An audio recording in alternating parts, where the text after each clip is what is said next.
Today, an experienced Orange County grand jury has heard sworn testimony, and they returned a 7-count indictment against Casey Anthony. Breaking news in the case of missing 3-year-old Florida toddler Caylee Anthony. An Orange County grand jury has indicted Tot Mom Casey Anthony for first-degree murder, and as a result, the 22-year-old Tot Mom could be facing the death penalty. Is Michael sitting in, the jail? Whose fault is monks are? Whose fault is you're sitting in the jail? Are you blaming me that you're sitting in the jail? Blame yourself for telling lies. You mean it's not your fault? What do you mean it's not your fault, sweetheart? If you'd have told the truth and not lied about everything. Casey is going through a nightmare and has been living a nightmare for the last several months. She has a missing child. She's also someone's child. This family has had to withstand something unlike anyone has ever seen. Do you think Kaylee's okay right now? My gut feeling, as Mom asked me yesterday, and even her they asked me last night, the psychologist asked me this morning that I met with through the court, in my gut, she's still okay. And it still feels like she's close to home. Not only was Anthony indicted for murder, but the grand jury indicted her on 6 additional charges, including aggravated manslaughter and aggravated child abuse. Good evening. I'm Nancy Grace. I want to thank you for being with us. Breaking news tonight in the desperate search for a beautiful 3-year-old Florida girl, Caylee. A Florida grand jury hands down a multi-count indictment against Mom Casey Anthony, including murder 1. First and foremost, I would like to make it clear that we are not here to rejoice in today's grand jury indictment. We are, however, pleased that the ladies and gentlemen serving on that jury were able to hear the evidence presented to them and arrive at an informed conclusion based strictly on the evidence that was presented to them. But obviously, I know, and you know, that everything you told me is a lie, correct? Not everything that I told you. Okay. Pretty much everything that you told me, including where Caylee is right now. That I don't know where she is. Sure you do. And here, I absolutely do not know where she is.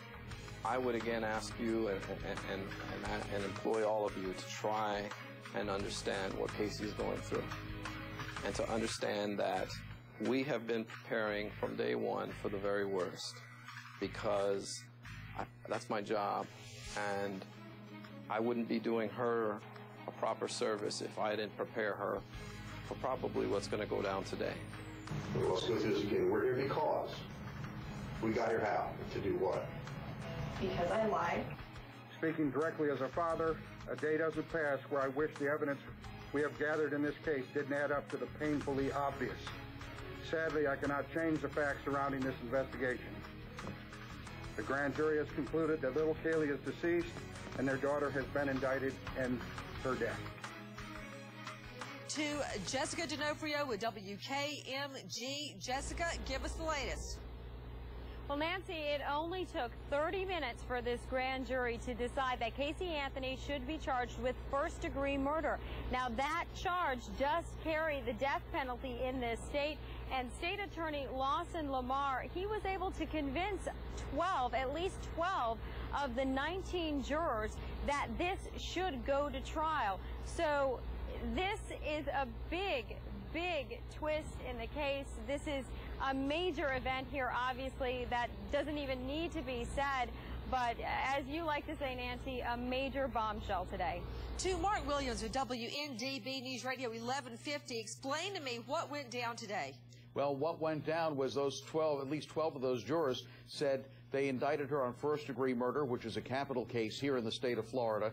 Also, 1 count of child abuse, 1 count of aggravated manslaughter of a child, and 4 counts of lying to police officers. That's the big thing. To Nikki Pierce with WDBO, who were the witnesses at grand jury? First and foremost, George Anthony, who spoke for over an hour, and he made a statement beforehand saying that he was not happy to be doing it, but he did testify. Also, we heard from FBI agents, from forensic investigators, from the Orange County lead investigator, Yuri Mellick. And Jessica D'Onofrio, in what order did they go before the grand jury? How long were they testifying? They started, Nancy, at about 9 o'clock this morning. They heard from about half a dozen witnesses.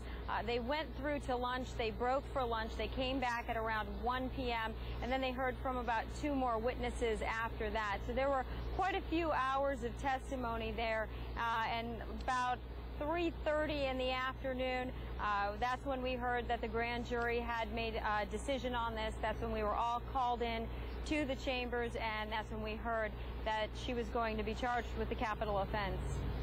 And what do we know, Mark Williams with WNDB, whether the state will seek the death penalty?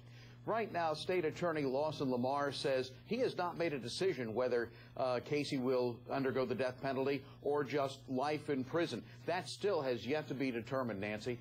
We are taking your calls live. We're about to unleash the lawyers. Explain to me, Mark Williams, what happened when police were tailing Mom Cindy Anthony with Casey Anthony in the car? Unbelievable. Another bombshell for you. First off, Casey Anthony was at her attorney's office in Kissimmee. She got into a car driven by her mother, Cindy. They started back on the 417 and got near what they call Boggy Creek Road, which is near the Orlando International Airport, just south of the airport. Cindy pulls underneath an underpass. That's where Casey gets out, gets into a gray SUV, and that SUV takes off. Undercover agents trailing all this finally pulled the SUV over. We don't know if she was trying to make the great escape to a nearby county or what, and we don't know who the driver was of that SUV. Right now, she's being booked into the Orange County Jail here in Orlando. First appearance tomorrow morning, 8:30 a.m. sharp. And what will that appearance be about? Basically, the reading of the charges. Her attorney will be there, she'll be there, and she'll be scooted back to her jail cell. I noticed that in the press conference, you're seeing video of it right now, of Casey Anthony speaking beside her attorney to Leonard Padilla. She breaks down in tears. What do you make of it? Well, I got to tell you, Nancy, that's the first time, and I haven't seen it yet because I just got back from a convention up at Lake Tahoe, but that's the first time that I've heard anybody tell me that she broke down and cried during the whole situation that I've been involved in. And what it tells me is that the reality might be soaking in, and maybe Jose might have a shot of reality at this stage of the game. Joining us right now, an exclusive guest this evening, Mark Nijame. He's joining us from Orlando, Florida. He is the attorney for grandparents George and Cindy Anthony. Mr. Nijame, a trial veteran. Sir, thank you for being with us. Good evening, Nancy.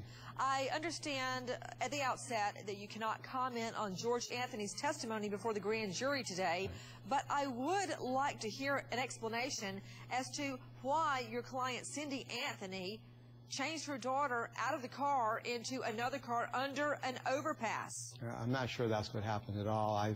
In all honesty, I was dealing with George throughout the day, and I have not spoken to Cindy. I've only spoken to George today. It was, as you can imagine, a pretty amazing day emotionally for him, and so that's where the attention was. And then I spoke to him late afternoon and then simply left the office and have called and have not spoken to either of them later this evening. Mr. Nijame, your client, George Anthony, repeatedly stated that he was not concerned about the grand jury testimony because he would not be testifying against his daughter. Well, I'm not sure about that, Nancy, because you can surely see that something quite different happened today. The reality of it is that George Anthony stood up and was honest and answered every question posed to him. We can, of course, not get into the contents of that, but the reality of it is that he realized that this is what he needed to do, and he did it. And it took an incredibly courageous act for him to do so. To testify against your own daughter, who's accused of murdering her daughter, your beloved granddaughter, is an act of courage that I've rarely seen or witnessed in my life. Well, Mr. Nijame, it may very well be that him believing he was telling the truth would not be damning. But throughout this ordeal, your client, George Anthony, seemed to be the most realistic and the most cooperative with cops. Very quickly, back to Jessica D'Onofrio. What did you believe was the crux of Anthony's testimony to the grand jury, Jessica? I'm sorry, I didn't hear you, Nancy. What was Anthony's testimony to the grand jury? Well, George Anthony was brought here today as the only family member to speak and testify against his daughter. He obviously knew a lot about her behavior, and he knew the last time he saw that child alive. So his testimony probably held a lot of weight today. My focus is always on my granddaughter. It always will be. I love my daughter. I love my wife. I love my son. I want everyone to have prayer for all of us today, especially for my granddaughter.